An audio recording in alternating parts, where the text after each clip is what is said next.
The Richest Man in Babylon was written nearly a century ago, but its lessons feel surprisingly modern. George S. Clason sets his stories in ancient Babylon, one of the wealthiest cities of its time.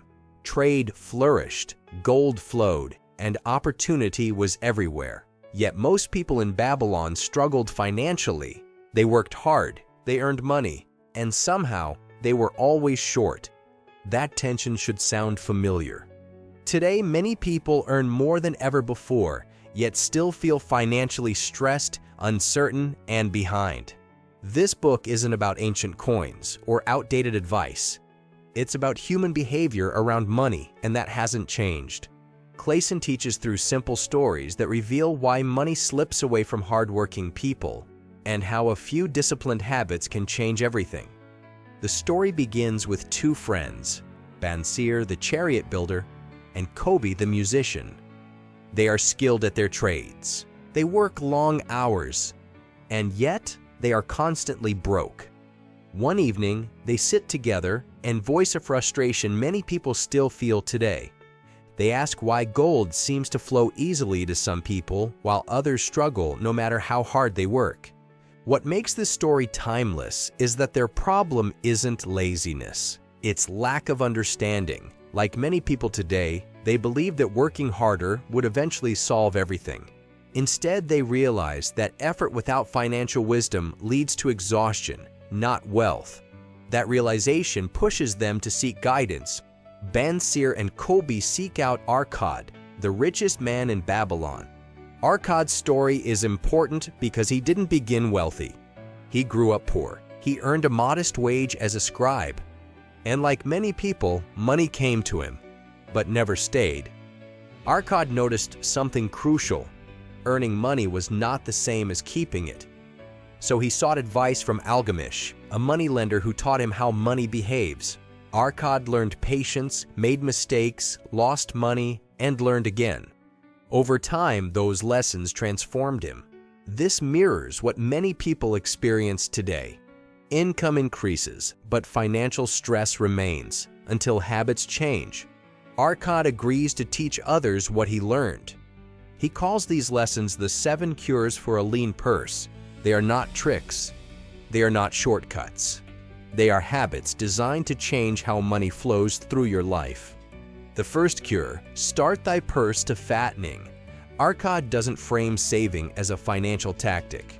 He frames it as a psychological shift. He points out something most people never notice. You pay everyone else first. You pay the grocer for food. You pay the tailor for clothes. You pay the landlord for shelter.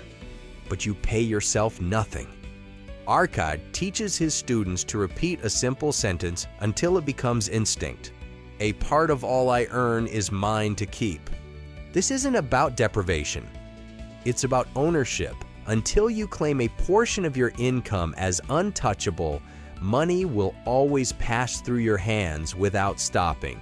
Arkad understood that wealth begins the moment you decide that some of what you earn belongs to you, not your expenses.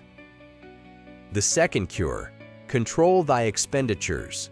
Arkad makes a distinction that feels uncomfortably modern. He explains that what people call necessary expenses are often just desires wearing a disguise. As income rises, desires quietly rebrand themselves as needs. A bigger home feels necessary. More convenience feels justified. Upgrades feel earned. Arkad warns that unless you actively resist this expansion, expenses will always rise to meet your income. This is why even high earners can feel broke. The cure is not to eliminate enjoyment, it's to draw a line. Arkad teaches that your gold must be divided deliberately. Money for necessities, money for enjoyment, and money reserved to grow wealth. Without this discipline, income increases don't create freedom. They create larger cages. The third cure, make thy gold multiply. Saving alone will not build wealth. Arkad teaches that saved gold must be put to work. Idle money does nothing. Gold that earns more gold begins to grow. Arkad warns against reckless ventures and promises of quick gains. something that feels especially relevant today. Speculation, hype, and fear of missing out still tempt people to risk money they cannot afford to lose. The lesson is not to avoid investing. It's to invest wisely, patiently, and with understanding. The fourth cure: guard thy treasures from loss. Clason repeatedly warns against what he calls the romantic investment. These are opportunities that sound exciting, clever, or unusually profitable, but rest on shaky understanding. Arcad advises a simple rule: if you seek advice about gold, go to a gold handler, not a brick maker. In other words, don't take financial advice from people who don't actually manage money successfully. Clason is especially critical of investments promising unusually high returns. He describes these as usurious promises, returns so high they signal danger rather than opportunity. The first rule of growing gold is not speed. It is the safety of the principle. Money lost through ignorance takes far longer to replace than money earned slowly and protected carefully. The fifth cure: make of thy dwelling a profitable investment. Arcad explains that shelter is a necessity, but how you handle it matters.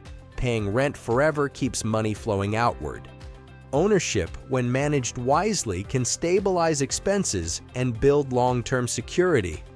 This lesson is not about buying the biggest house possible. It's about choosing housing that supports financial stability rather than draining it. Even today, housing decisions often determine whether people feel trapped or secure. A home can either create stability or quietly drain your finances over time. The sixth cure: ensure a future income. Arcad reminds his students of a truth people often avoid: earning power does not last forever. Youth fades. Strength declines. Circumstances change. Preparing for the future is not pessimism. It's a responsibility. Today, this lesson applies to retirement planning, passive income, and financial buffers that protect against uncertainty. Arcad teaches that peace of mind comes from preparation, not hope. The seventh cure: increase thy ability to earn. The final cure focuses on growth. Arcad explains that the most profitable investment you can make is in yourself. Improving skills, expanding knowledge, strengthening judgment. Those who grow their abilities increase their earning power and adaptability. In a changing world, this lesson feels especially relevant. Jobs evolve, industries change, skills become outdated. Those who continue learning remain valuable. By the end of the 7 cures, Arcad makes something clear: wealth is not built by chance. It is built by habits that guide how money is earned, kept, protected, and grown. These principles worked in ancient Babylon because they reflect human nature, and they still work today for the same reason. After teaching the 7 cures, Clason moves to a second framework. Arcad explains that building wealth is one thing, keeping it is another. The 5 laws of gold are about protecting wealth from human error, fear, greed, ignorance, and overconfidence. The first law of gold: gold comes gladly and in increasing quantity. The first law reinforces a truth many people resist: money grows for those who save consistently. Arcad explains that gold flows toward people who set aside a portion of their earnings and put it to work wisely. This law applies just as strongly today. People often wait for a raise, a better job, or a perfect moment before saving or investing. But wealth rarely begins with excess income. It begins with consistency. Small amounts, saved and invested regularly, grow because time is allowed to do the work. The second law of gold: gold labors diligently for the wise owner. This law focuses on investment. Arcad explains that gold works best when placed where it earns steadily and safely. He contrasts wise investment with speculation. People who chase quick profits often lose what they worked hard to save. This lesson feels especially modern. New opportunities appear constantly, often wrapped in excitement, urgency, or hype. Arkad's advice remains clear.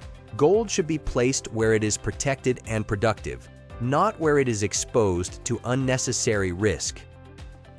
The third law of gold. Gold clings to the protection of the cautious owner. This law emphasizes protection. Arkad explains that wealth survives when it is guarded carefully.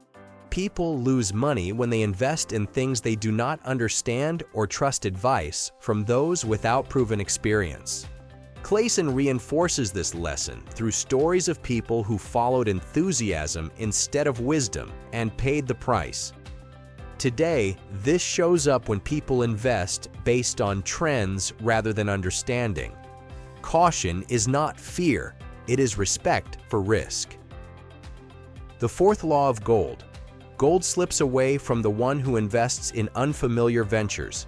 Here, Arkad issues one of the book's strongest warnings. If you do not understand how money will be earned, it is already in danger. Many people lose money not because they are unlucky, but because they ignore what they don't understand.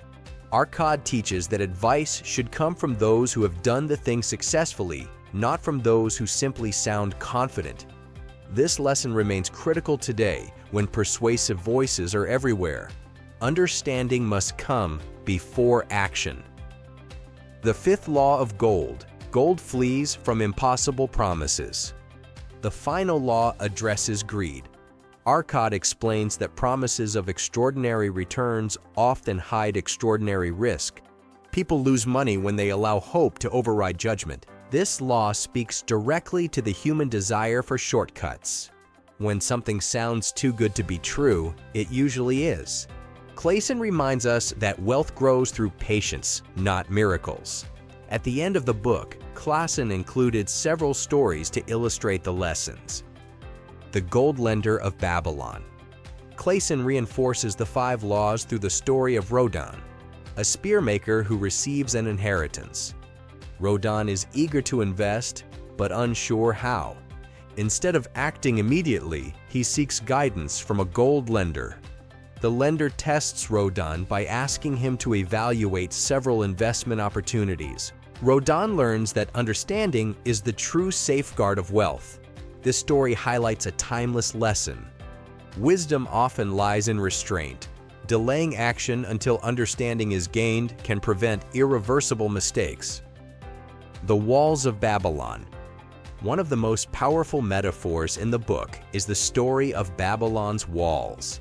The walls protected the city from external threats. Arkad explains that wealth needs similar protection. Savings, insurance, preparation, and caution form a defensive wall around financial life. Without protection, even hard-earned wealth can disappear quickly. Today, this includes emergency funds, diversification, and thoughtful planning. Protection is not pessimism, it is stability. The Camel Trader of Babylon. This parable shows how knowledge must be paired with experience. A young man borrows money to start a trading venture, but lacks practical wisdom. He fails, not because the opportunity was bad, but because he was unprepared. Clason uses this story to reinforce the danger of acting without understanding. Ambition without preparation often leads to regret. Learning before risking protects both money and confidence. The Luckiest Man in Babylon. Clason's definition of luck is precise. In Babylon, luck is not random. It is opportunity meeting preparation. The goddess of good luck, as Clason describes her, favors those who act when an opportunity is fair, not perfect. The procrastinator waits for certainty. The wise person moves when the odds are reasonable. This is why Arkad teaches preparation before opportunity arrives. Saving builds readiness. Learning builds judgment. Discipline builds confidence. When opportunity appears, the prepared person can act and appears lucky to everyone else. Luck in Babylon is not found. It is earned through readiness and action. To recap, The Richest Man in Babylon teaches that wealth is governed by simple rules. Earn money, Keep part of it, make it grow, protect it from loss, and continue learning. These ideas worked in ancient Babylon because they are rooted in human behavior. And they still work today for the same reason. Money has changed, human nature has not. The most important question this book quietly asks is this: are your financial habits quietly building security or quietly working against you? If you enjoyed this video, please give it a like and consider subscribing to Aspire Reader. Thank you for watching, and I'll see you in the next one.